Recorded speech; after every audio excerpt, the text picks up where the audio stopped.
Fredrik Broberg is a dynamic marketing and brand leader with a passion for innovation, strategy, and storytelling. With over a decade of experience spanning advertising, brand consulting, and digital strategy, he has worked across diverse industries, including retail, fashion, luxury goods, online banking, pharma, telecom, and AI-driven marketing and sales. Fredrik has a proven track record of transforming brands and businesses.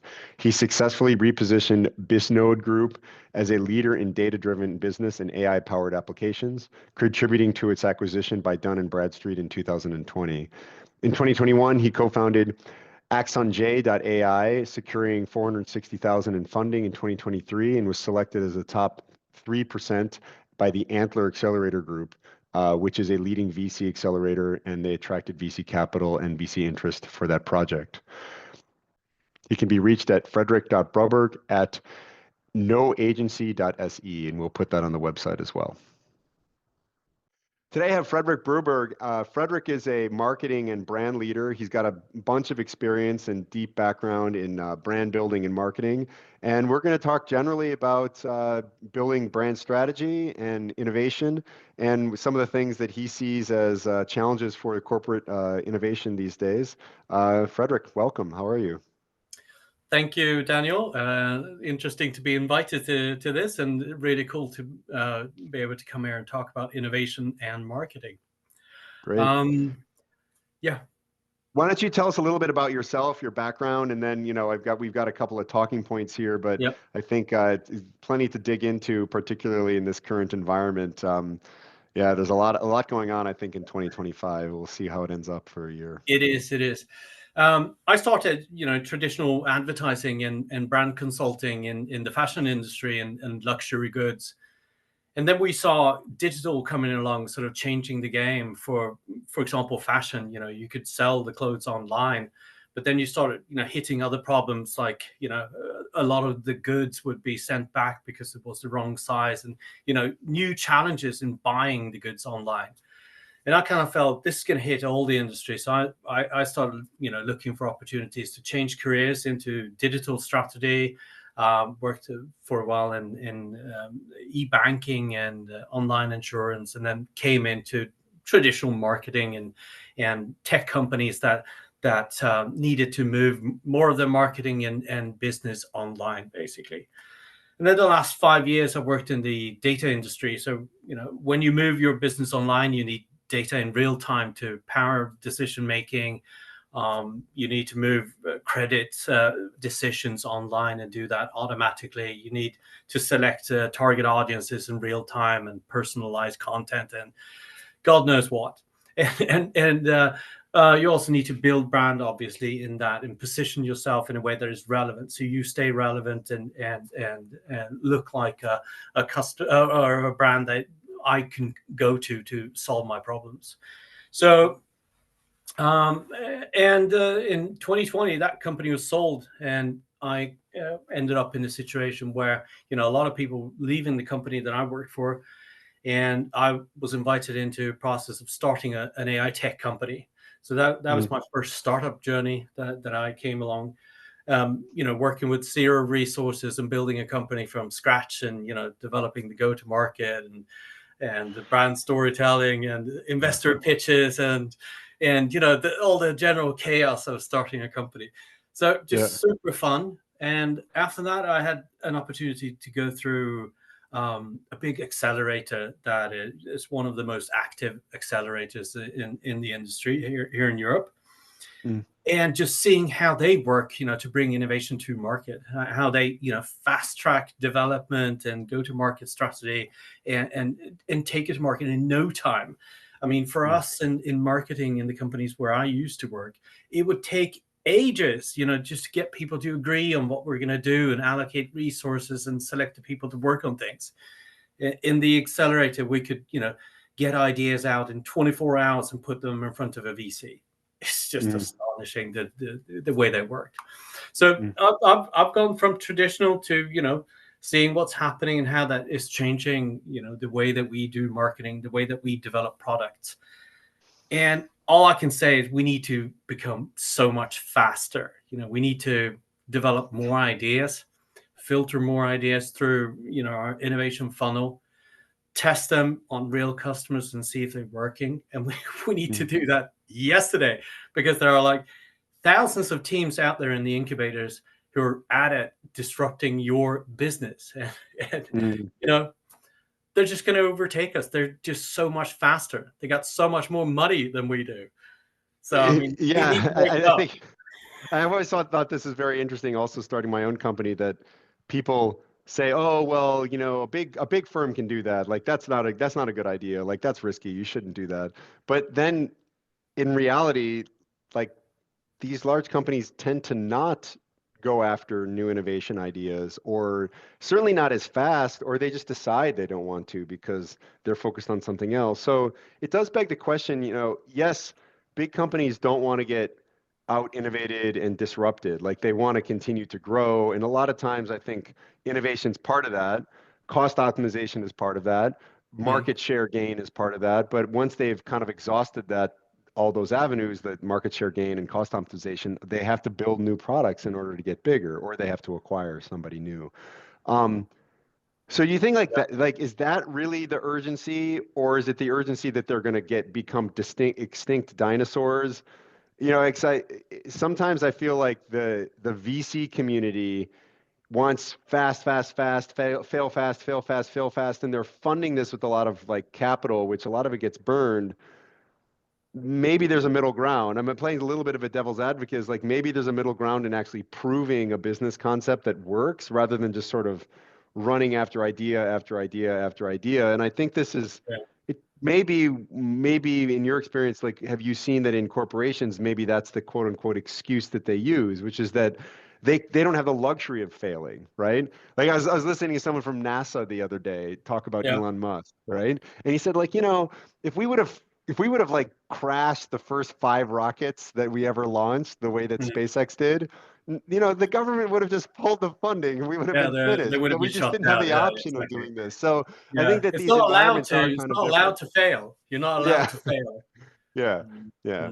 Mm. So yeah, I mean, like, so just to play a little bit devil's advocate there on the industrial side, how do you think that they should most appropriately deal with that? Because nevertheless, they're gonna fail at something if they try things that are new. And so they're gonna end Yeah. up having to explain to their shareholders, hey, look, we lost a bunch of money, which we could have otherwise given back to you, right? As Yeah. the Yeah. as the owner. So I yeah. think my experience from working with people in R&D and so forth is that it's a skill set of being able to drive innovation together with people from tech, business, and etc. Bring them together and start cranking out ideas that deliver on an important need that the customer has.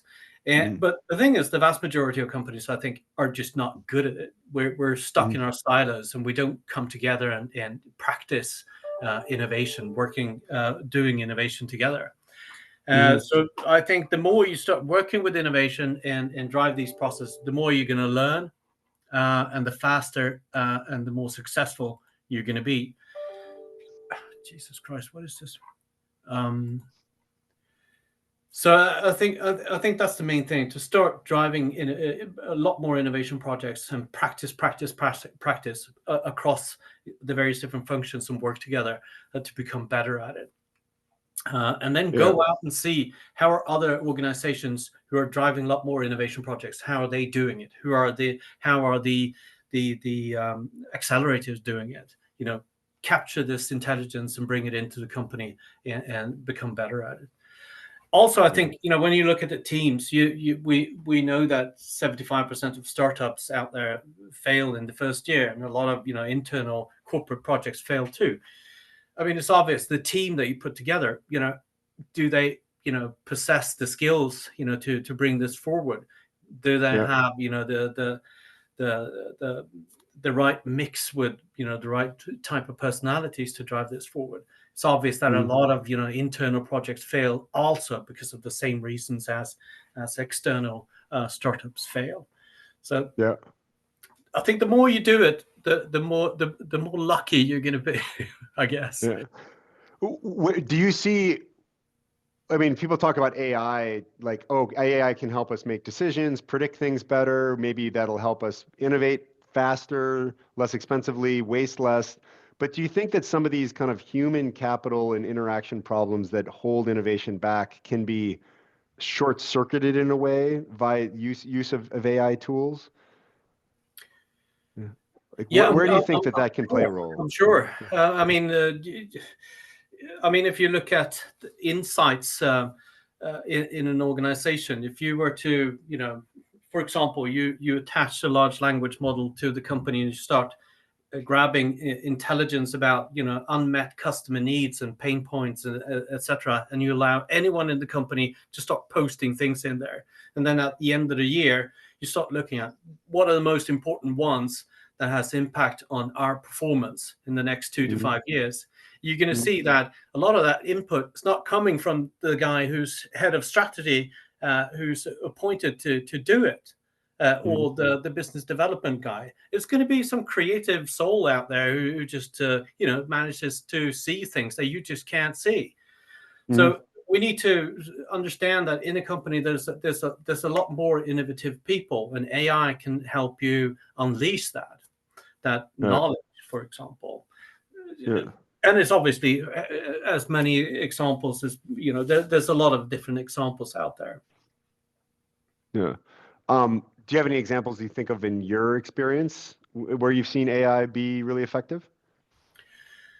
Absolutely. I think in terms of, idea development and business development and validation of ideas, if you start using AI-powered tools here and applications to test ideas, to do a lean canvas, for example, and testing those ideas, you can speed things up.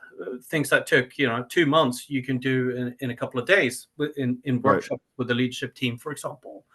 Yeah. And obviously, if you move this forward, you will have AI agents working in strategy that delivers data into the marketing AI agent that will take it further into the one producing the film for the brand. So I think a lot of people working in the company, what they're doing today is not going to be needed tomorrow. You will see AI agents doing that. Do you think that there will be resistance there? I mean, with any of these changes, there's always people concerned about losing their job or their job changing, or they don't trust the outcome. I can imagine that there's going to be resistance, and maybe some of the accelerators, like for example, the one that you spoke about earlier, might embrace and use these types of tools first before big corporations. Yeah, I mean, obviously, in every transformation, there's going to be resistance, but I think what we should do is sort of embrace the technology and understand that you can use it also to take products to market so much faster. You can test them so much faster.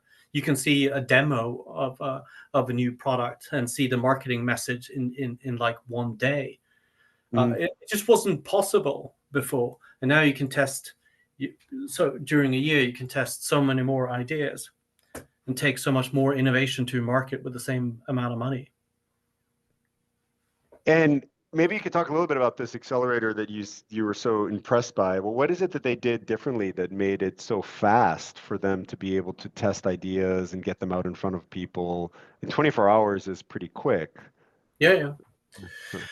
So this particular accelerator, they invite early stage startups who don't necessarily have an idea or a team. So the idea is to come in and meet a lot of people. We were like 150 people across 3 countries working together, and you can find different teams to work with and work on your ideas. And then we were put together also in teams in sprints, where we were presented with a couple of different problems or scenarios for a big company, and to come up with a solution and a new way of doing things to solve something. For example, it could be green logistics or clean energy or health. How can we reduce the number of sick days in a country? And these were people from some were business consultants, some were tech people. There would be lawyers, CEOs, CFOs, and people with domain experience that would come in, and you could put together teams and do amazing stuff, because we could never possibly hire those people in marketing. You would never Right. find those people in marketing. This Yeah. means, going out and getting, 20-30% of the time of people sitting in several different functions in the company. All of a sudden, it's a big thing that needs, an okay from the CEO to make it happen. Here we're brought together, and in 24 hours we can present a case to these venture partners or VCs. Obviously, So it's really about it needs more work, if you're going to bring it forward. But it's an idea. Yeah. So it's really about having access to that expertise and putting it all in the same room in a way. Yeah. Yeah. You can't Okay. think those thoughts. You can't do that yourself. You need to bring those in. And obviously here AI can come in and do that for us. You can work with these people in a virtual environment with an AI, for example. Yeah, that's what I was thinking as you were speaking is, like, could you even create like virtual twins of these types of folks and get them to interact over time? Um, yeah, I don't think that that's possible right now, but I mean, over time, it may be possibility to do that type of thing, right? I'm pretty certain that if you prompt GPT, he can help you do that. You can have a conversation with these sort of fictive individuals and do a workshop Yeah, together. yeah. Pretty cool Yeah, stuff. yeah, it's interesting because I think that at the end of the day, like what I observe with large companies is that although all these things are available to them,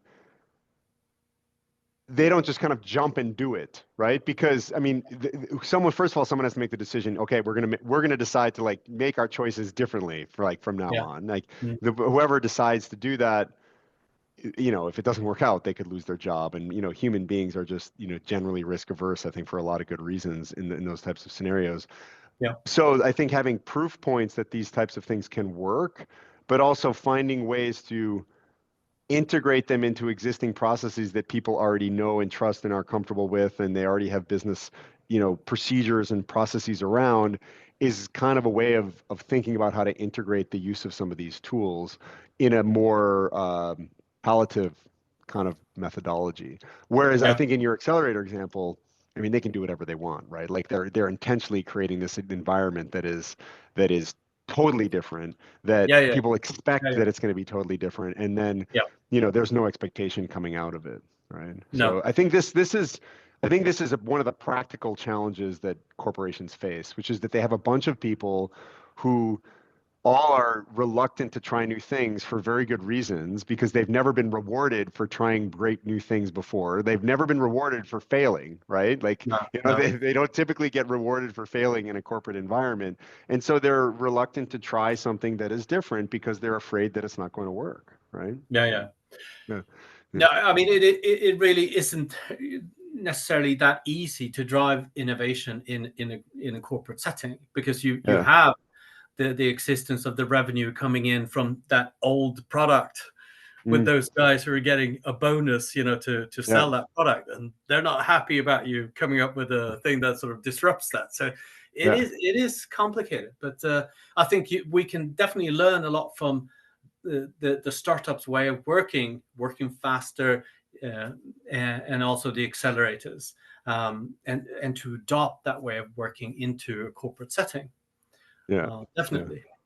Yeah, I agree. I mean, even in a small startup, you feel it pretty quickly, right? Like once you start making money in a certain way, you try to kind of keep doing the same thing that you had been doing until you realize that it doesn't Yeah. work as well as you'd like it to. Then you have to change something. Yeah. But once you're big, it's so much harder to move a super tanker than it is to move a small boat, right? Yeah, that's true. It's true. It's true. Yeah. So where do you see the biggest opportunities for external folks like yourself, to interface with corporations, develop maybe AIs or develop approaches that could be helpful to corporations trying to make these sorts of decisions, or get faster about how they're doing things? Like where do Yeah, you I mean, see is the next big um, kind of disruption in this application? So, well, I mean, if we look at some of the research that has come out last year and now with AI coming in, generative AI, and all these applications, assistants, and so forth, like 50% of CEOs said that, we need to step up innovation and reinvent how we create value for customers. We're not going to be here if we don't. And you think that they're saying that because they view other smaller companies will come and disrupt them either in total, or like, many companies will come and just kind of take their business, or, it's hard for me to imagine like talking to like the CEO of, I don't know, I'm going to pick a bad example here of like, like an industrial parts distributor company, right? Like, Yeah, which is, I mean, it's really big, right? Like, you have to distribute like parts to auto mechanics, and there's all these different like types of companies that do these sorts of things.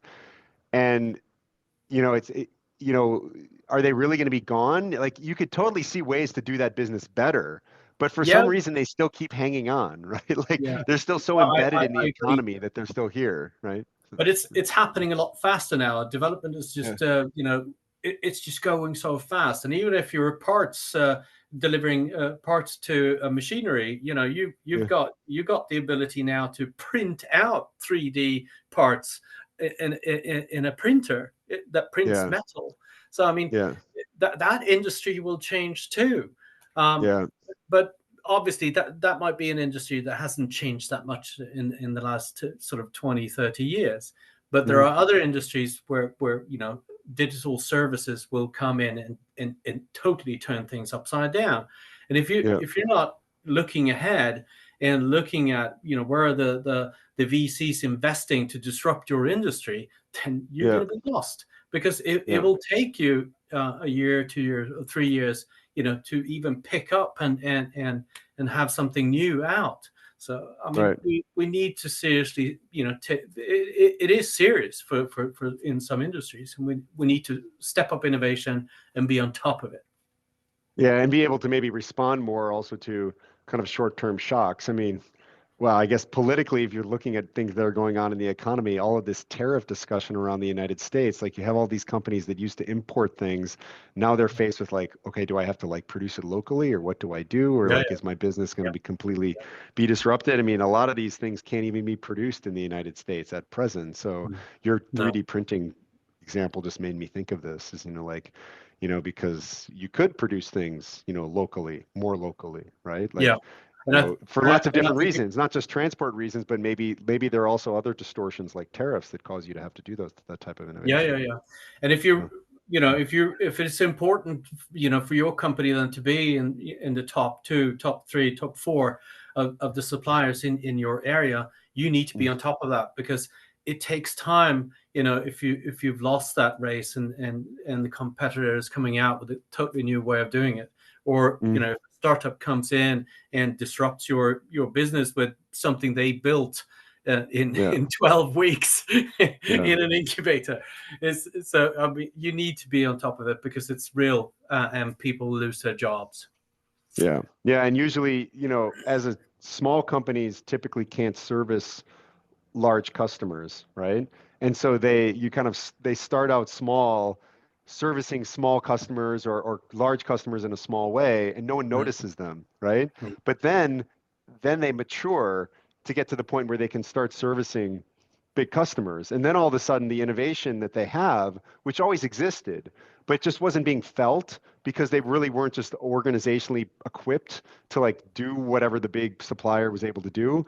Then all mm. of a sudden it's too late for that big supplier. Like, the big supplier is kind of protected in a lot of ways. I've observed just by the fact that they're large, right? Like, Mm. they have a lot of account managers. They just can do a lot of things that big customers expect, but Yeah, they might not be necessarily doing it in the best way.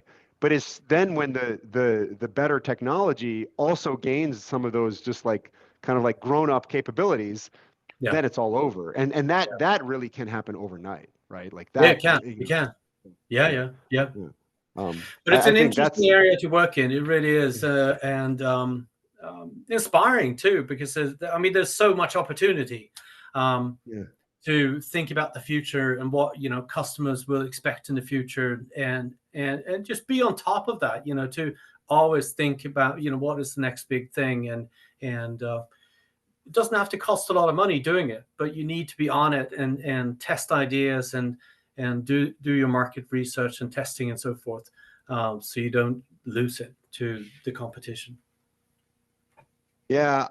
Have you noticed, I mean, I know you're based up in the Nordics. Have you noticed differences regionally, like Europe, US, even different regions of Europe in terms of, cultural acceptance of some of these types of changes?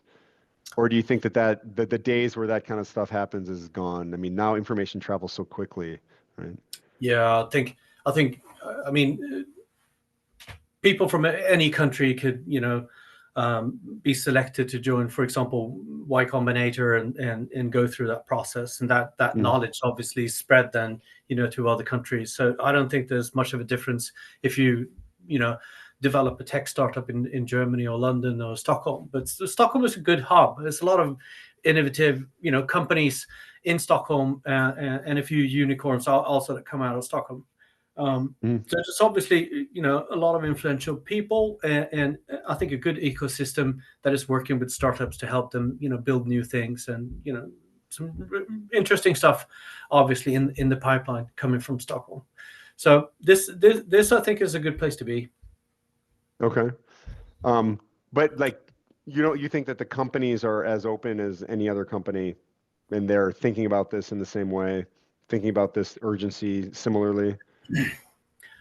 In terms of the companies, I really wouldn't know. I mean, I do. I've worked a lot with international tech companies. They're obviously open to driving innovation, Hmm. and now things are moving so much faster. So you need to be good at it.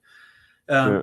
But for companies that work in industries that hasn't necessarily changed that much in the last 20 years, yeah, that they can fail. They can just miss it and be bought by another company and carved out. It's Yeah. that bad. Yeah. Uh, Yeah. it Yeah. is that bad. Yeah. Or they just die. I mean, I think Yeah, that yeah, if you look at like the top 50 companies and how long they've been around, they haven't been around that long, mm, like, and so yeah, things happen much, much quicker now. It's interesting. yeah. So if you were to give advice to a corporate CEO, what would you tell them to think about and do to stay out of the way of this steamroller? I would definitely. I don't think that driving innovation is something that you just wake up and do great Mm, from the day one. I think you need to do it several times. mm, Most startup founders have been through one or two or three startup journeys and mm, learned from their mistakes, and then they hit that really successful thing. yeah, I think it's the same thing for corporations. You need to step up innovation. You need to do it. People need to practice and work together. It's like playing yeah, football. You yeah, you need to do what you understand what your role is, and it needs to be allowed to think different and fail. Uh, and out of those 10 ideas, one will be successful. That's the yeah. rule of thumb, I guess. Yeah, set aside time, make sure you consider enough ideas and, not get wedded to one too early because I mean that's the other danger, right? Like corporate people are so used to working one thing, whereas you really have to be good at filtering different Yeah. things Yeah. effectively if you're thinking about innovation and then yeah, I guess stick to the right one, hopefully. Yeah. Yeah. Yeah. Of course. Of course. Yeah. Uh, Listen, any other parting ideas or remarks about this space? Agility, AI, innovation. Yeah. yeah, I still think we're going to see a lot of really cool AI applications that can help you develop an idea in like 2 seconds and see a demo of it. Mm-hmm. So, in a leadership workshop, you can go in and you can start sort of setting the key strategic areas what you want to have solved, and then just press the button and go. Here's Yeah. the thing. Here's the thing. Yeah. Here's Yeah. the application. It's working. So Yeah. I think it's going to be astonishing. Then the problem, of course, is prototyping, I suppose, at the end of the day, or prototyping or maybe even having a virtual environment. Depends upon the type of product, I suppose. Yeah. Yeah, Like, but it allows you yeah. to at least see, sort of look into the future, and you can see how that would work, and it Yeah. makes it tangible. Yeah. So that even if you just throw it out and then go at it and you produce a real thing later on, it helps Yeah. you. to pick up speed so much faster. Yeah, interesting stuff. Well, listen, Fredrik, thank you very much. It was great talking, and wish you all the best in the future. We'll make a link to this, and then you can have a look, and we'll tell you what we think. Okay. Really cool. Thank you, Daniel. Great. All right. Thanks. Yeah, you're welcome. Bye-bye. Bye.